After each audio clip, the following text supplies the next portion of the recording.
Le bulletin sur Fraternité FM. Madame, Monsieur, bonjour, bienvenue dans le bulletin de l'information de ce jeudi 2 octobre 2025. À la une de l'actualité, le chef du 3e arrondissement de Parakou ne plus. Ibrahim Chabi Maman est décédé mercredi 1er octobre des suites d'une maladie. Son inhumation a eu lieu ce jeudi au cimetière musulman de Parakou. Autorités politico-administratives, amis, proches et collègues ont rendu un dernier hommage à l'illustre disparu. Le compte rendu à suivre dans ce reportage avec Ulrich Abalo qui était au cimetière musulman de Parakou. Et puis le monde célèbre ce jour la journée internationale de la non-violence, une occasion de rappeler que le dialogue et la tolérance sont les clés pour construire des sociétés pacifiques. Mais la violence existe sous plusieurs formes. Restez nôtres pour le savoir. À suivre dans ce bulletin de l'information, les nouvelles africaines et sportives. Bienvenue à chacun et à tous. La ville de Parakou est en deuil. Disparu mercredi 1er octobre, Ibrahim Chabi Maman est ancien premier adjoint au maire de Parakou et président des Buffles du Borgou a reçu ce jeudi matin les derniers hommages de sa famille, de ses proches, des autorités du monde sportif, figures politiques et associatives. Il laisse derrière lui l'image d'un homme engagé et profondément attaché à sa communauté. La cérémonie d'adieu, marquée par une forte émotion, s'est déroulée selon les rites musulmans, d'abord au domicile familial du défunt au quartier Ga, puis au cimetière musulman de Parakou. Entre prières, témoignages et hommages, l'assistance a salué la mémoire d'un acteur de terrain dont l'influence a dépassé les frontières de la ville. Le compte rendu à travers ce reportage signé Ulrich Abalo. La ville de Parakou a rendu un dernier hommage ce jeudi matin à Ibrahim Chabi Maman, ancien premier adjoint au maire et président des Buffles du Borgou. La cérémonie s'est déroulée en 2 temps. D'abord à son domicile familial, situé au quartier Gare, où parents, amis, autorités et militants se sont réunis pour saluer sa mémoire. Conformément aux rites islamiques, la dépouille du défunt a été exposée pour permettre aux proches et connaissances de lui adresser un ultime adieu. La cérémonie a ensuite connu son moment solennel avec la prière musulmane dirigée par les membres de la mosquée centrale du quartier Gare, entourée de plusieurs imams de la ville de Parakou. S'en est suivi l'inhumation proprement dite, effectuée au cimetière musulman de la ville de Parakou. Les autorités de la mairie de Parakou, très émues, ont tenu à saluer la mémoire d'un homme de conviction qui aura marqué la vie politique et sociale de la commune. Mohamed Taya Yari, premier adjoint au maire de la ville de Parakou. Parakou est vraiment en deuil. Aujourd'hui, c'est triste pour nous. Bien vrai que on dit quand on grandit, on doit mourir. Mais on ne s'attendait pas que ça pouvait arriver si tôt. C'est un collègue. On a tout fait ensemble. On a été CA ensemble en 2008.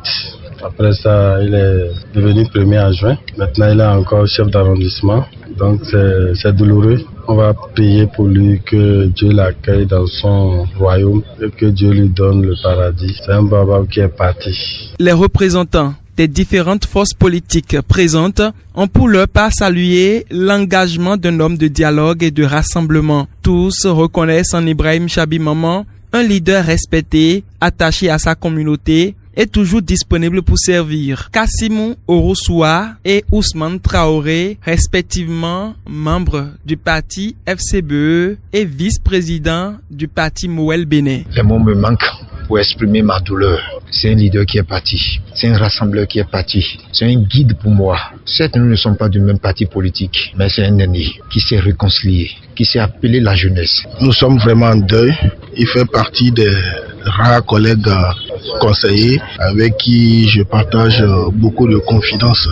C'est un homme de terrain, un homme qui ne regarde pas la couleur politique avant de faire ce qu'il a à faire. Il ne réfléchit pas avant de s'abaisser quand il s'agit du développement de la ville. Très affecté, le coach des Buffles du Borgou, également présent avec ses poulains, a rendu hommage à son président qu'il décrit comme un passionné de football, un soutien constant pour l'équipe et un père pour les joueurs. Selon lui, le club perd un pilier qui restera gravé dans l'histoire sportive du Borgou. Urbain Ronfort, entraîneur de Buffle FC. C'est aussi une grande perte pour les Buffles du Borgo. C'est l'homme qui était plus rassembleur au niveau de cette équipe.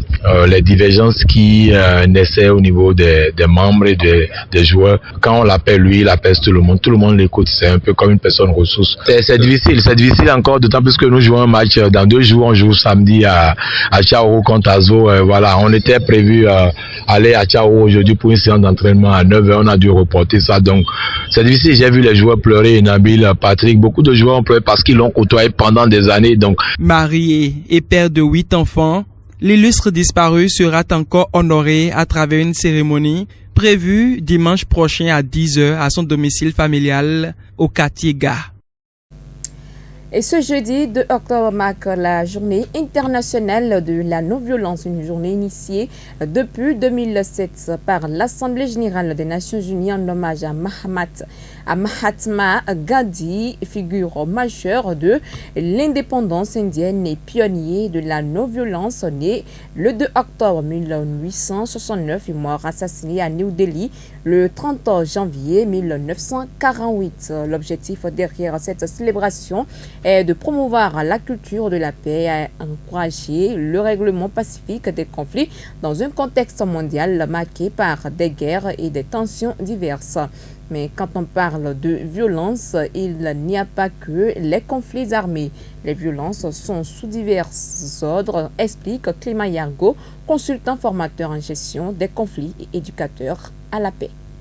Il y a les violences physiques, les violences morales, violences économiques et financières, violences écologiques. Un adage dit, les coups de lanière laissent les traces sur la peau, les coups de langue brisent les os et les coups de comportement brisent le cœur. Vous avez bien compris, coup de lanière, ça symbolise tout. Coup de pied, coup de main, gourdin, fusil, bombe, ça détruit le corps physique. Les coups de langue, mentir sur quelqu'un, c'est une forme de violence. Violence économique, ne pas donner l'argent à la maison pour le repas. Ne pas donner l'argent ou faire quelque chose qu'on devrait faire en tant que responsable, c'est une forme de violence économique. Les violences écologiques, l'usage des insecticides, herbicides, etc.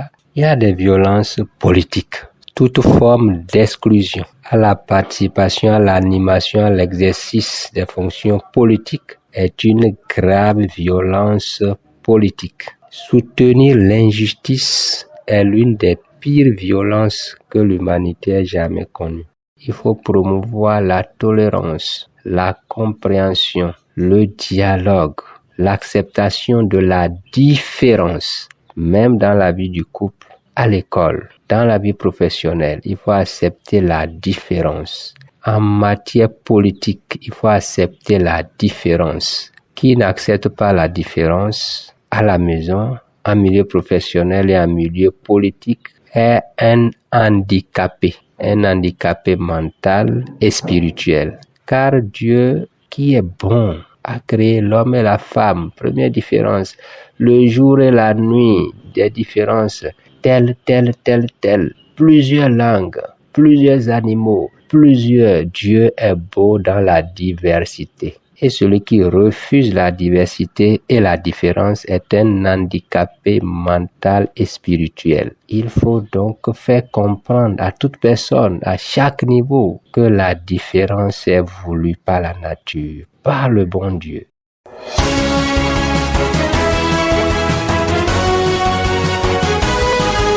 Au Nigeria, un accident impliquant un bateau transportant des passagers sur le fleuve Niger dans le centre-nord du Nigeria a fait au moins 26 morts. L'accident s'est produit mardi dans la région d'Ibadan, dans l'état de Kogi. Les passagers étaient pour la plupart des commerçants qui se rendaient à un marché dans l'état voisin, a déclaré le commissaire à l'information de l'état de Kogi. Le gouvernement va travailler avec les agences fédérales pour améliorer la sécurité sur les voies nationales navigables et éviter que de tels accidents ne se reproduisent. Pendant ce temps, en Côte d'Ivoire, une partie de l'opposition maintient ses griffes contre le processus électoral en cours. Ce mercredi 1er octobre, les députés des groupes parlementaires Parti démocratique de Côte d'Ivoire, Rassemblement démocratique africain, Parti des peuples africains Côte d'Ivoire, ainsi que les députés non inscrits ont posé un acte de mécontentement à la cérémonie officielle de la rentrée parlementaire. Elles dénoncent une élection exclusive et exigent un dialogue politique visant à intégrer tous les acteurs exclus. Dans une déclaration commune, ces parlementaires ont fait savoir leur profonde désapprobation face à la conduite calamiteuse du processus électoral. C'est donc un signe de protestation qu'ils ont décidé de déserter l'hémicycle.